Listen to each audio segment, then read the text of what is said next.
Bueno, os vamos a hablar de residuos sanitarios. Tenemos residuos sanitarios y riesgos asociados, marco legal, tipos de residuos sanitarios, gestión de residuos sanitarios. Residuos sanitarios son todos los desechos generados en el establecimiento o servicios en donde desarrollan actividades sanitarias, ya sean asistenciales, preventivas, de manipulación de productos biológicos, de docencia o de investigación. El incremento actual de los residuos sanitarios, la estancia hospitalaria más precoces y de mayor duración, gran atención a la asepsia, mayor uso de materiales estériles desechables, técnica más compleja. En sí, no existe una ley general de residuos sanitarios, pero sí hay una legislación europea, estatal y la autonómica. La Constitución, en 1978, las comunidades autónomas tienen derecho a establecer normas adicionales. La Ley 10/1998 de residuos introdujo un poco de orden en materia de residuos generales y peligrosos. Esta ley fue sustituida por la Ley 22/2011 de residuos y suelos contaminados, que establece una política de residuos más eficaz. Aspectos clave de la Ley 22/2011. Tenemos algunos tipos como origen, aplicación, principios, residuos urbanos, recogida selectiva, determinación de residuos, residuos peligrosos, Plan Nacional de Residuos. Dentro de principios tenemos 5 puntos: prevención, reutilización, reciclado, valoración, eliminación de residuos. Y la regulación de la gestión de residuos por comunidades autonómicas, pues tenemos la más importante, que es la nuestra, Castilla y León, el Real Decreto 204 barra 1994, el título, pues la gestión de residuos sanitarios, la última revisión fue en febrero de 2011. En 2015 se aprobó el Plan PIMAR, Planes Autonómicos en Materia de Residuos.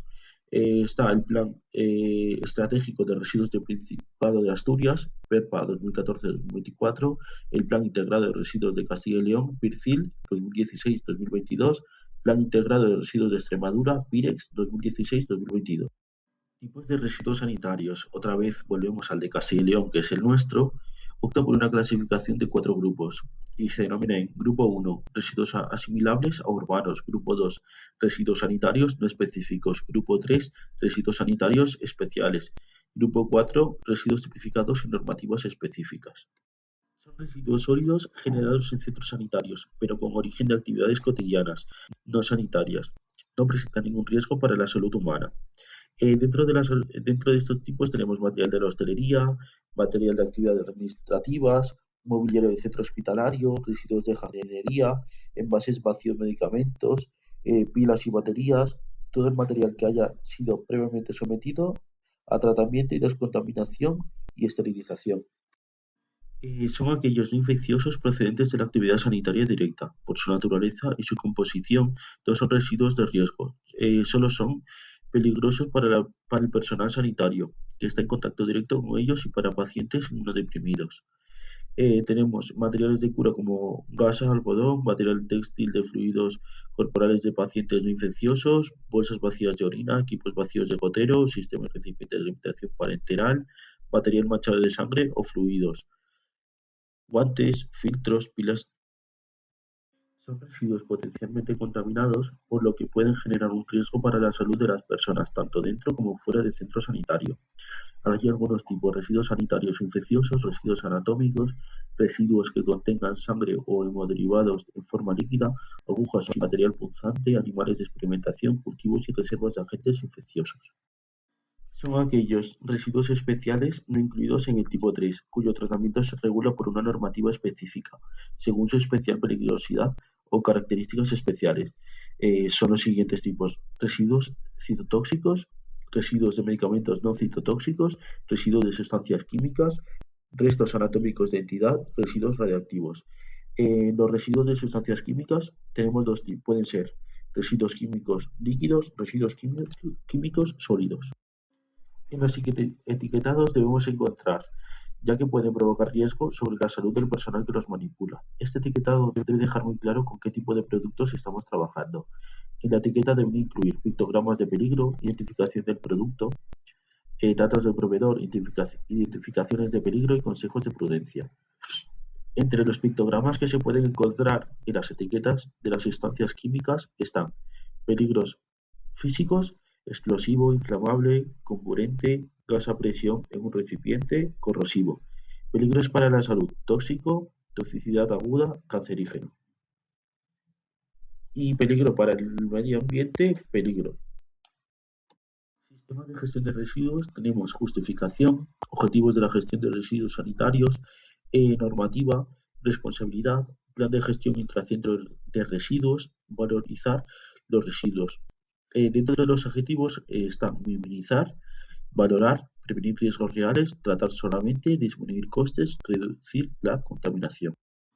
La correcta identificación y segregación de los residuos sanitarios por grupos en el lugar de origen es responsabilidad de los trabajadores del centro sanitario.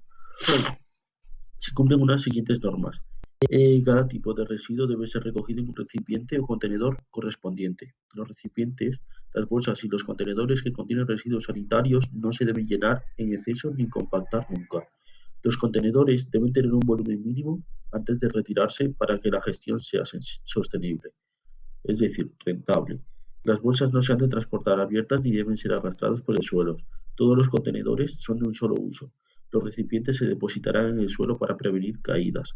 No deben entorpecer el paso y estarán alejadas de fuentes de calor.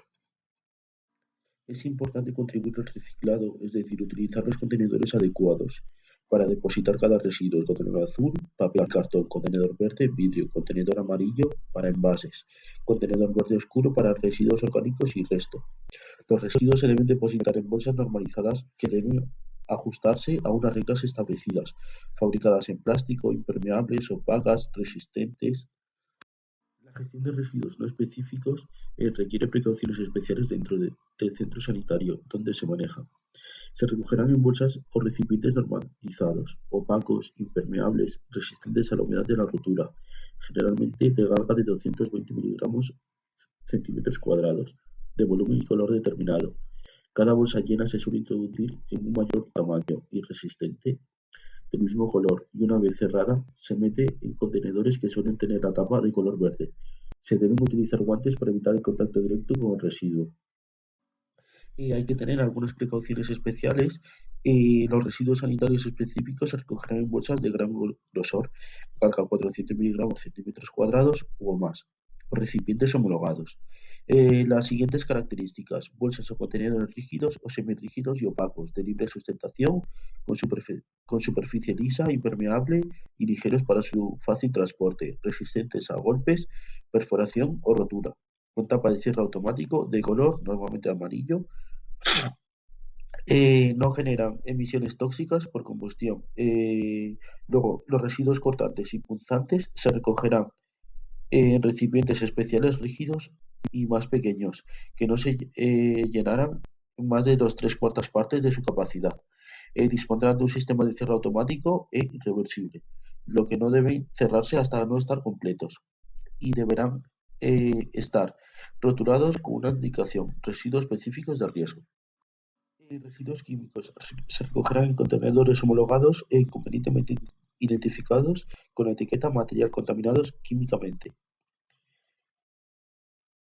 Los residuos citotóxicos se recogen en recipientes homologados rígidos opacos de polietileno o poliestireno, de un solo uso, herméticos, de un color generalmente azul y volumen determinado.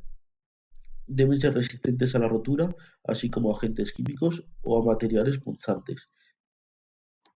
Los residuos sanitarios deben transportarse dentro del centro y almacenarse para su posterior tratamiento, gestión intracentro. Los servicios de limpieza deben manipular las bolsas y recipientes con sus normas indicadas. Los residuos no deben depositarse en lugares distintos a su lugar de producción o un almacén. Los centros sanitarios disponen de un centro intermedio, donde depositan los residuos hasta su traslado de almacén final. Se deben trasladar en máximo de 12 horas.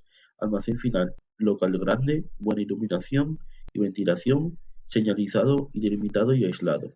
Limpiarse y desinfectarse de forma sencilla. Fuera del centro sanitario, gestión intracentro: se realizan tareas de recogida, transporte, tratamiento y eliminación de residuos. La recogida y el transporte residuos tipo 1 y tipo 2, residuos tipo 3 y tipo 4. En tratamiento y eliminación de residuos sanitarios tenemos métodos mecánicos, reducen mucho el volumen de los residuos, pero no eliminan la capacidad de infección. Métodos térmicos utilizan el calor.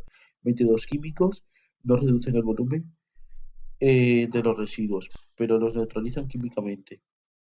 Métodos físicos utilizan radiaciones. Métodos biológicos utilizan enzimas que destruyen los componentes orgánicos.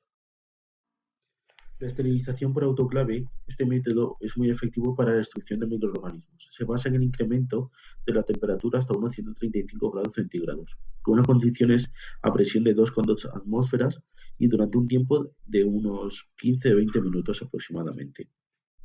El, la llegada de residuos pasa al almacén refrigerado, los contenedores con residuos entran en el autoclave, depósito de agua de condensación, residuos esterilizados, triturados y compactados, que pueden ser eliminados como residuos municipales, triturador, condensador de vapor de aire, entrada de vapor a presión, bomba de vacío y caldera de vapor. Es un método basado en la destrucción de los residuos por combustión a elevadas temperaturas, 900 grados centígrados o más, utilizando hornos adecuados. Consta de un horno donde se lleva a cabo la incineración, un termoreactor donde los gases resultantes se someten a una combustión posterior para eliminar elementos peligrosos existentes, una caldera para la recuperación del calor, una instalación para la recuperación de los gases, un control de emisiones instalado en la chimenea.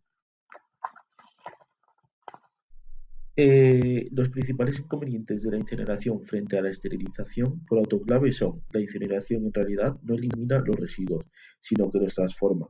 Los materiales resultantes siguen siendo inaprovechables. Los materiales tienen que depositarse en algún sitio, cenizas, o deben emitirse directamente al aire, gases, son, con lo que el daño al medio ambiente es mayor.